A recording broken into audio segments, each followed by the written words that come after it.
নবী সাল্লাল্লাহু আলাইহি সাল্লামও হাশরের ময়দানে বলবেন, উম্মত আমি 23 বছর কেঁদেছি তোমাদের জন্য, আমি 23 বছর কষ্ট করেছি, তায়েফের রক্তে আমার শরীর রক্তাক্ত হয়ে গেছে, উহুদের দান দান করা শহীদে আমি উহুদের ময়দানে পড়েছিলাম, আমি পেটে ক্ষুধার কষ্টে 2টা পাথর বেঁধেছিলাম।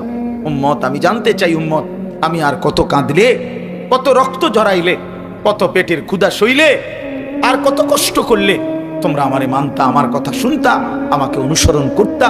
বলো উম্মত, এটা কি আমল নামা নিয়ে আসছো যেটা দিয়ে আমি সুপারিশ করব? আমি এই আমল নামা কেমনে দেখাবো মালিকের সামনে?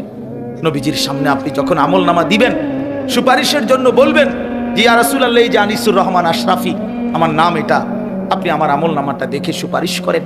নবীজি সাল্লাল্লাহু আলাইহি সাল্লাম দেখবে পৃষ্ঠার পর পৃষ্ঠা, জিন্দিগির পর জিন্দিগি, বছরের পর বছর, মাসের পর মাস, কোনো নামাজ নাই, রোজা নাই, হালাল হারামের কোনো পার্থক্য নাই, মদ, জুয়া, চুরি, ডাকাতি, জিনা, ব্যভিচার, সুদ, ঘুষ, ওজনে কম দেয়, হারাম উপার্জন করছে, স্ত্রী বেপর্দা, ছেলে বেনামাজি, মেয়ে বেপর্দা, ঘরে রঙিন টেলিভিশন, নাচ গান, মুখে বিড়ি সিগারেট, কথায় কথায় গালি গালাজ। আহা, এটা জিন্দেগি? এটা জীবন? আল্লাহ নবী সাল্লাল্লাহু আলাইহি সাল্লাম বলবেন, উম্মত আমি শ্রেষ্ঠ নবীর শ্রেষ্ঠ উম্মত হিসাবে তুমি আমার এটা কি দিলা? তুমি আমার এত বড় বেইজ্জতি কেমনে করলা?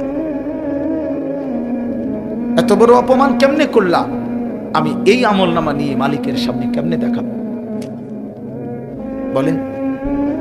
অতএব বাপ, ফিকির চাই, ইনসাফের সাথে ভাবেন।